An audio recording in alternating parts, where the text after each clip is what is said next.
L'espace Rivage est un espace dédié aux artistes marocains résidant à l'étranger, les artistes, les créateurs et les écrivains marocains qui vivent à l'étranger. Il est ouvert depuis 2016 et depuis nous avons accueilli et organisé plusieurs expositions d'artistes qui vivent en Espagne, en France, aux États-Unis et dans d'autres pays. Pour cette exposition du Zellige à l'infini, nous accueillons les travaux de Amin Esselmen qui réside en Espagne et qui nous présente une approche nouvelle sur le Zellige en tant que chant artistique et chant à exploiter dans l'art contemporain. Donc pour Amin Esselmen, le Zellige est un pilier. C'est un artiste aussi qui fait beaucoup de recherches. C'est un artiste chercheur qui exploite les différentes pistes qui s'ouvrent à lui, qui joue avec les formes géométriques du Zellige. Pour lui, le Zellige aussi il peut être source de musique.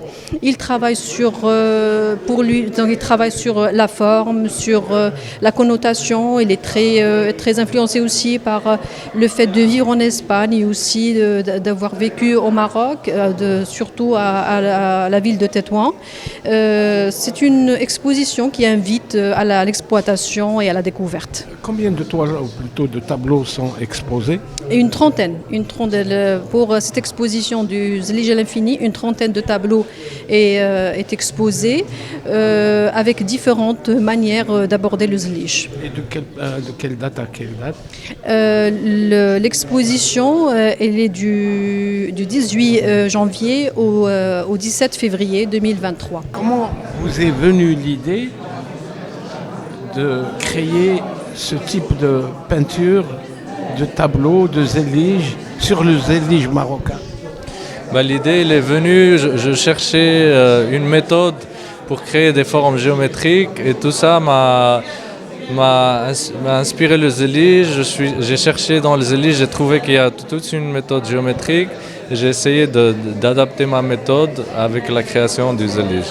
Donc j'ai créé toute une méthode pour générer des formes géométriques qu'après j'applique dans le Zellige et aussi un langage pour transformer les notes musicales en formes géométriques.